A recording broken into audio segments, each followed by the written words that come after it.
The smell of roasted turkey filled Mom's dining room, but I couldn't taste anything.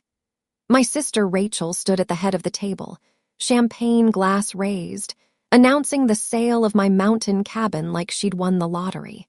Our parents beamed. Her husband recorded the moment on his phone.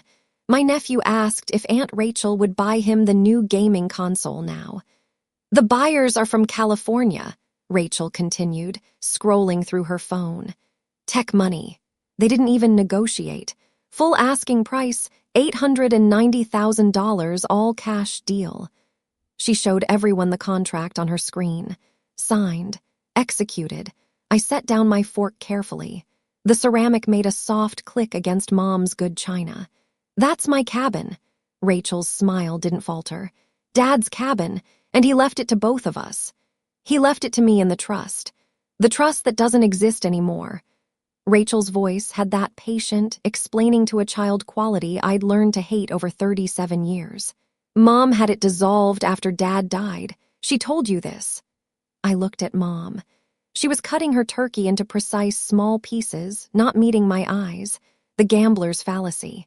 I thought I'd kept believing that if I just stayed calm enough, reasonable enough, eventually someone in this family would choose truth over convenience.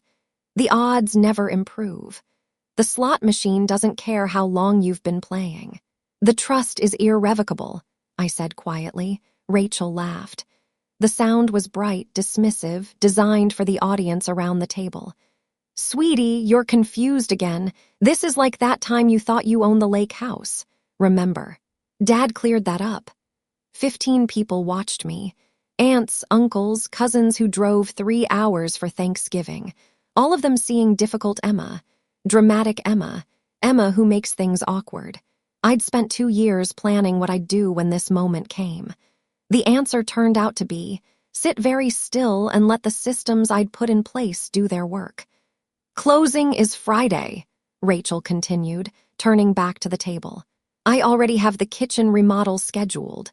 Granite countertops, the whole 9 yards. The contractor starts Monday." She showed photos of expensive stone samples. Everyone leaned in to look. My phone vibrated. A text from Sandra Whitmore, the title insurance underwriter I'd worked with when Dad set up the trust in 2019. I'd called her 3 weeks ago. The moment I first heard Rachel was listing the cabin. "Sandra, just reviewed the file, making the call now. Are you ready?" I texted back, ready. 2 minutes later, Rachel's phone rang. She glanced at the screen, frowned slightly, then answered. "Hello. Yes, this is Rachel Morrison." Her expression shifted as she listened. Confusion, then irritation, then something harder. "That's impossible. My lawyer reviewed everything." A pause. "No, you must be looking at the wrong." Longer pause. Her face went pale. "I'll need to call you back." She lowered the phone slowly. The dining room had gone quiet. Even the kids stopped talking. "Problem?" Dad's brother, Uncle Jim, asked. "The title company." Rachel's voice was different now. Smaller. "They said there's an issue with the cabin deed." "What kind of issue?" Mom's fork had stopped moving. "They said it's in a trust, an irrevocable trust in Emma's name." Rachel looked at me across the table. Behind the shock, I saw calculations starting. "That's not possible. We had this checked. Our lawyer said..." My phone rang. I answered on speakerphone, my hands steady. "This is Emma. Miss Emma Whitfield."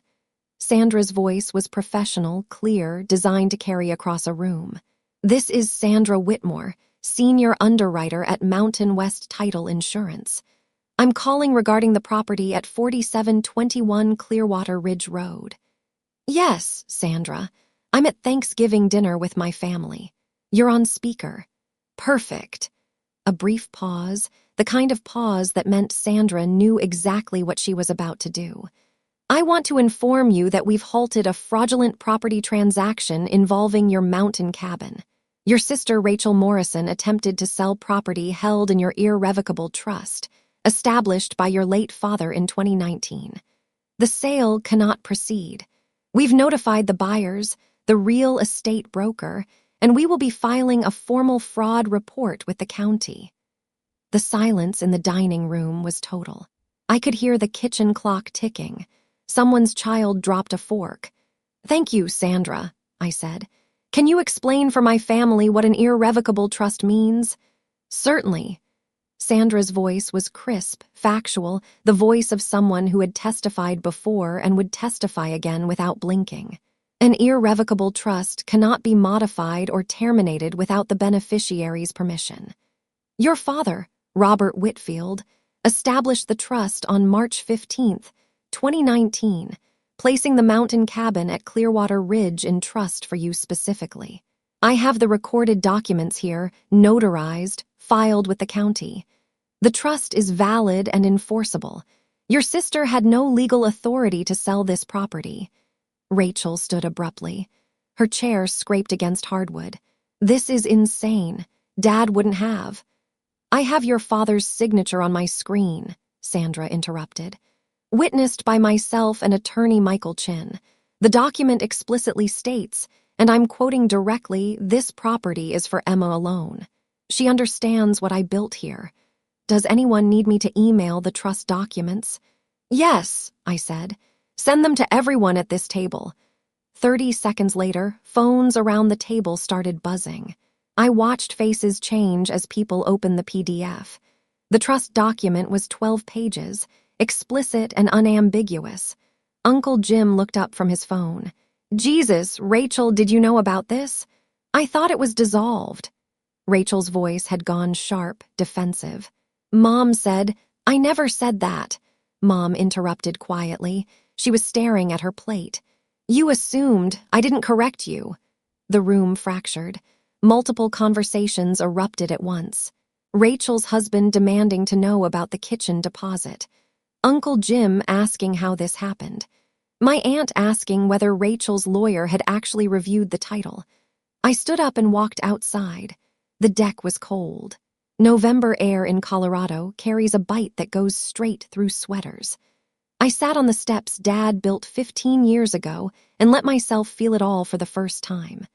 The muffled chaos inside felt very far away. Voices rising and falling. A chair scraping. Someone crying, Rachel, probably. The sounds of a plan collapsing in real time. I thought about March 2019. Dad had called me on a Tuesday morning, asked me to meet him at an address in downtown Denver I didn't recognize. When I pulled up, it was a law office. A quiet brownstone building with a brass plate beside the door that read Michael Chin, attorney at law.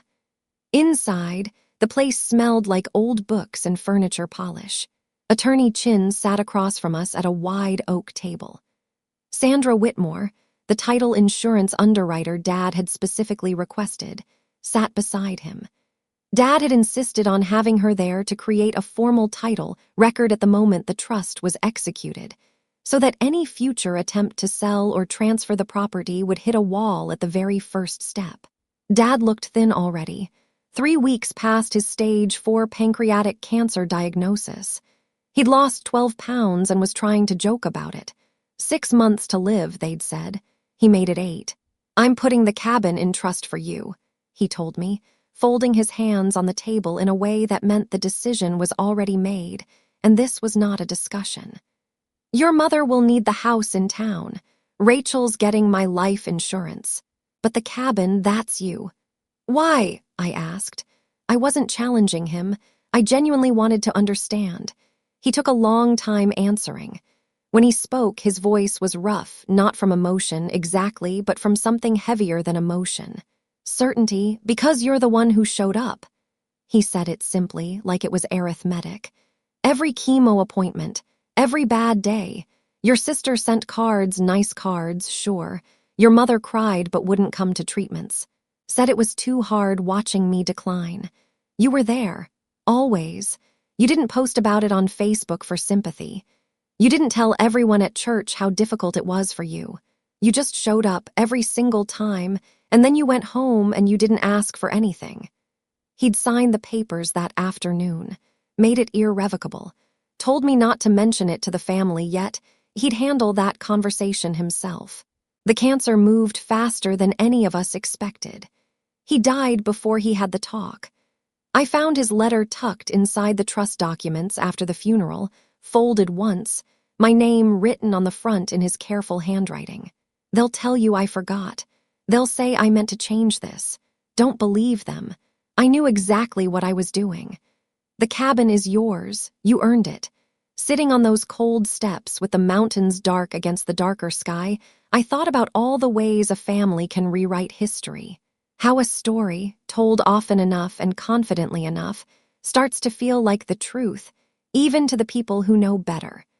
Rachel had told the story so many times that she'd started to believe it herself. That was the most dangerous kind of lie, the one the liar no longer recognized as a lie. But documentation doesn't rewrite itself. A notarized signature doesn't forget. And a trust recorded with the county doesn't dissolve because someone decided it was inconvenient. I sat on those steps for a long time. The cold didn't bother me. Sometime later, I heard the door open behind me and close softly. Uncle Jim sat down next to me on the steps without saying anything for a moment. Just two people looking at the mountains. "I didn't know," he finally said, "about the trust, about any of this. I know. Rachel's in there melting down. The buyers are threatening legal action. The remodeling contractor wants his deposit back. Apparently she can't return it because she already spent it on materials." He paused. "Your mom is crying." I said nothing. "Your dad talked to me," Uncle Jim continued. "About 2 weeks before he died. He said he was worried about you, said you'd been taking care of him alone, and he was afraid the family would punish you for it after he was gone." Uncle Jim turned to look at me. I didn't understand what he meant then. "Do you understand now?" "Yeah." He was quiet for a moment. "He was protecting you, the irrevocable trust. He knew they'd try this. He knew exactly what they were." I looked at the mountains, dark shapes against the darker sky. "He spent 30 years married to Mom, 40 years watching Rachel operate. He wasn't protecting me from strangers." Uncle Jim pulled out his phone. "I'm texting you something." My phone buzzed. "That's my lawyer's number. He specializes in fraud and real estate. No charge, I'm paying. You need to go after Rachel for this." I looked at the contact name on my screen. I saved it without saying anything. After Uncle Jim went back inside, I stayed on the steps alone a while longer, thinking about the ledger I'd been keeping quietly in my mind for 2 years since Dad died. Not a financial ledger, something deeper. A record of what things had actually cost, set against what had been given back. I thought of it as the ghost ledger. Entry, Mom's first cancer appointment with Dad. Cost, hope that she'd step up. Status, never refunded. Entry, Rachel's promise to visit Dad during his hospital stay. Actual visits, 3 texts, 0 appearances. Cost, trust in her word. Status, permanently withdrawn. Entry, family meeting after the funeral when Mom said, "We'll figure out the assets together." Actual, Rachel had already hired an estate lawyer and was dividing things before I arrived. Cost, belief in family fairness. Status, account closed. Entry, 2 years of Emma is confused about the cabin. Actual, I was never confused, just outnumbered. Cost, self-trust. Status, nearly recovered. Balance restored today. Entry, $40,000 kitchen remodel paid from money Rachel didn't have. Actual, she spent proceeds from a theft before it cleared. Cost, my sympathy for her financial problems. Status, debt void. The ledger wasn't about making them pay. It was about understanding the true cost of staying inside systems designed to extract from you. Some people aren't capable of care, not because they're evil, necessarily, but because they've never had to be, because there was always someone nearby willing to absorb the cost. For 37 years, that someone had been me. Accepting that isn't bitterness, it's survival. The next morning, I met with attorney David Park in his Denver office. Uncle Jim came with me. We laid everything out on the conference table. The trust documents, Rachel's listing agreement, the signed purchase contract, the contractor deposits, and the text messages where Rachel had explicitly told me, just 3 weeks earlier, "The cabin's not yours anymore. Let it go, Emma." David reviewed the materials for 40 minutes in silence. He had the kind of stillness that made you want to fill it, but I'd learned to wait. Finally, he looked up. This is textbook fraud. He turned his screen around to show me a document. Your sister submitted a notarized affidavit to the real estate broker stating she was the sole legal owner of the property. She knew that was false. That's not a civil gray area, that's a felony.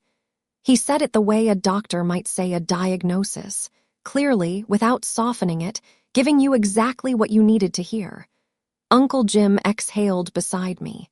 What does this look like going forward? I asked. David leaned back. It looks like a very long, very expensive year for your sister. The question is how far you want to take it. He looked at me steadily. My recommendation. All the way. I thought about those text messages. I thought about Rachel at the head of the table, champagne glass raised, announcing the sale of my cabin like she'd won something. I thought about Mom cutting her turkey into small, careful pieces and not meeting my eyes. All the way, I said. The legal process unfolded with a kind of mechanical precision that I found genuinely comforting. Every dramatic family story teaches you that justice is emotional catharsis, a confrontation, a confession, a moment where the truth lands and everyone finally understands. Real justice is different. Real justice is procedural, boring, methodical, and when everything is documented correctly, utterly devastating. Step 1, Evidence Preservation, November 26th through 27th. David filed an emergency motion to preserve all documents. The listing was taken down. The sales contract was voided. The buyers were officially notified the seller had lacked legal authority. Rachel's text messages, emails, and social media posts about my mountain cabin were archived. Step 2, Fraud Report Filing, November 29th. The title company filed formal reports with the county district attorney, the Real Estate Commission, and the state attorney general. Each report detailed the fraudulent conveyance attempt. Rachel's real estate attorney received copies. Step 3, Financial Investigation, December 1st through 15th. A forensic accountant traced Rachel's spending. $40,000 to the contractor, $25,000 to credit cards, $18,000 to her husband's business loan, $12,000 on new furniture. Total, $95,000 spent from an $890,000 sale that had never legally belonged to her. Step 4, Buyer Response, December 3rd. The California buyers filed a lawsuit against Rachel and her broker for fraudulent misrepresentation. They'd spent $45,000 on due diligence, movers, and temporary housing. They wanted it back, plus damages. Step 5, Contractor liens, December 8th.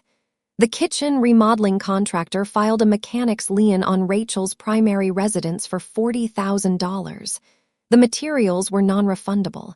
He wanted payment. Step 6, Broker consequences, December 10th. Rachel's real estate broker suspended her license and opened an internal investigation. If Rachel's documents were fraudulent, and they were, the broker's errors and omissions insurance wouldn't cover the liability. They added Rachel as a co-defendant in the buyer's lawsuit. Step 7, Criminal investigation opens, December 12th. The district attorney reviewed the fraud reports and assigned an investigator. Rachel was scheduled for a formal interview on January 15th. Penalties for real estate fraud in the state of Colorado: up to 6 years in prison, $500,000 fine. Step 8, Civil lawsuit filed, December 15th. I filed a civil suit against Rachel for attempted theft, fraud, and emotional distress, seeking $200,000 in damages plus legal fees. Step 9, Asset freeze, December 18th. A judge granted a preliminary injunction freezing Rachel's bank accounts pending the outcome of litigation. She couldn't hide money. She couldn't transfer assets. She couldn't run. Each step happened exactly as it was supposed to. The systems worked. Documentation mattered. Truth had weight in legal proceedings. I want to be clear about something. None of this felt like revenge. Revenge is emotional. This was more like watching a well-engineered structure perform exactly as designed. My father built something sturdy and invisible, and when Rachel walked into it, it held. Christmas came. I didn't attend the family gathering. Mom called twice. I didn't answer. Rachel's lawyer called offering a settlement. I forwarded the email to David without responding. The cabin sat quiet in winter snow. I drove up alone on Christmas Eve with Pilot, the rescue dog I'd adopted 6 months after Dad died. A big mixed breed with a gray muzzle and the kind of easy patience that made you feel steadier just being near him. We stayed 3 days. No phone service. No family drama. Just silence and wood smoke and the mountains Dad had loved. On Christmas morning, I made coffee on the old percolator Dad kept on the shelf above the stove. The one Mom had tried to throw away 3 times, and he'd rescued 3 times. And I sat by the window and watched snow fall on the pines. I thought about what he'd said that day in the lawyer's office. You showed up. It hadn't felt heroic at the time. It felt like showing up was the minimum requirement for being human. You don't get credit for doing the obvious thing. But I'd learned, slowly, painfully, over many years of watching this family operate, that for some people the minimum is aspirational. That some people look at the obvious thing and decide quietly that someone else will handle it. There's a particular kind of exhaustion that comes from being the person who handles it. Not just physical tiredness, something deeper. The weight of having been counted on by someone who needed you, while simultaneously being written off by everyone around them. Dad saw that. He saw it clearly enough to build something that would outlast him. Pilot slept by the fire. The snow kept falling. I stayed 2 more days than I'd planned.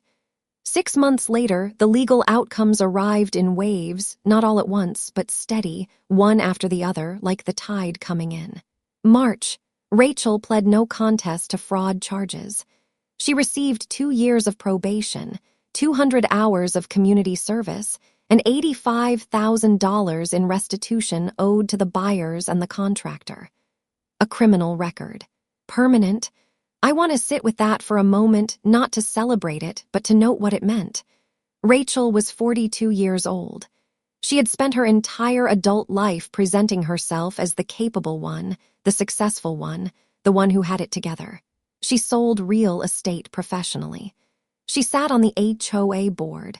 She organized the family Christmas every year and made sure everyone knew she'd organized it. And now she had a criminal record for fraud. The kind of record that shows up in background checks. The kind that follows you. April. The civil lawsuit settled. Rachel paid $150,000 plus my legal fees. The money came from the sale of her house. She'd refinanced to pay the contractor in a desperate attempt to make the lien disappear, then couldn't make the mortgage payments after her accounts were frozen. She and her husband moved into an apartment. May. The Real Estate Commission suspended Rachel's broker's license pending a 3-year review. Multiple complaints had been filed. Her career, to all practical purposes, was over. June. Mom sent a letter asking me to move past this and remember that we were family. I didn't respond. Uncle Jim told me later that Mom had known about Rachel's plan, had actively helped prepare documents, had assumed I wouldn't fight back, that I'd do what I'd always done, which was absorb it quietly and eventually let it go. She'd miscalculated. I spent June at the cabin. Pilot loved the trails. I renovated the master bedroom, updated the kitchen Dad had built in 1998, added solar panels. The place Dad built for family peace became my sanctuary from family chaos. I repainted the porch railing the same dark green Dad had always used, mixed from the same hardware store color card he'd kept tucked in the kitchen junk drawer. Small things. Deliberate continuity. July brought the final settlement. Rachel's portion of Dad's life insurance, held in a probation-monitored account, would pay the remaining restitution and legal fees. After that, she would be financially rebuilding from zero at 42 years old, because she had tried to steal my inheritance. I thought about the ghost ledger's final entry. Entry: sister's complete financial and legal destruction. Cost to me, nothing. Cost to her, everything. Status: account balanced.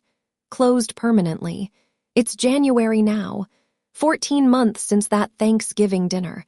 I'm writing this from the cabin's deck, watching January snowfall settle on the pine trees. Pilot is asleep by the fire inside. I can see him through the glass door, stretched out on the rug Dad brought back from a trip to New Mexico in 2003, one leg twitching in a dream. The title to this property sits in my safe, free and clear, my name alone. Sandra Whitmore came up for lunch last week. We've become friends, the kind that emerges unexpectedly from the wreckage of something difficult. She brought wine and stories about other title fraud cases. Apparently, mine was refreshingly well documented, which she said with a small smile that meant she'd seen the undocumented ones, and they were not pretty. We talked about her daughter's college applications and my plans to maybe rent the cabin as a writer's retreat space. It felt like a normal afternoon, like the kind of afternoon that follows naturally from having done things correctly. Uncle Jim visits monthly. He's been teaching me fly fishing on Pine Creek, about a mile down the ridge. The water is cold and clear and moving, and there's something meditative about standing in it that I didn't expect. He told me last month that Rachel had called asking him for money. He declined without explanation. I haven't spoken to Mom or Rachel in over a year. No texts, no calls, no birthday cards. I don't think about them the way you think about people you're angry at. I think about them the way you think about a job you used to have, or a neighborhood you used to live in, as something that was once part of your daily landscape and simply no longer is. The silence isn't hostile. It's not angry. It's just absent. Like there are people who once existed in my life and now don't. People ask if I feel guilty. I don't. Guilt requires wrongdoing. I documented what I owned, protected what was mine, and enforced legal consequences for fraud. That's not cruelty. That's self-preservation. There's a version of this story where I'm supposed to have learned something about forgiveness, where the ending involves a phone call, a reconciliation, a holiday dinner where we sit around the table and choose to remember the good parts. That's a different story. It might even be a better story in the conventional sense, but it's not this one. What I actually learned, what I keep coming back to, watching snow fall on these trees, is something quieter. That love without reliability isn't love. It's a performance of love, held together by the willingness of someone else to keep pretending.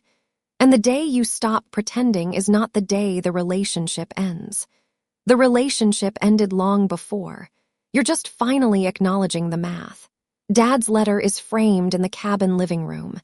They'll tell you I forgot. Don't believe them. I knew exactly what I was doing. He did. He spent his last clear-headed months building something that would protect me after he was gone, not from strangers, but from the people who were supposed to love me. He knew what they were. He acted on what he knew. He didn't hope they'd surprise him.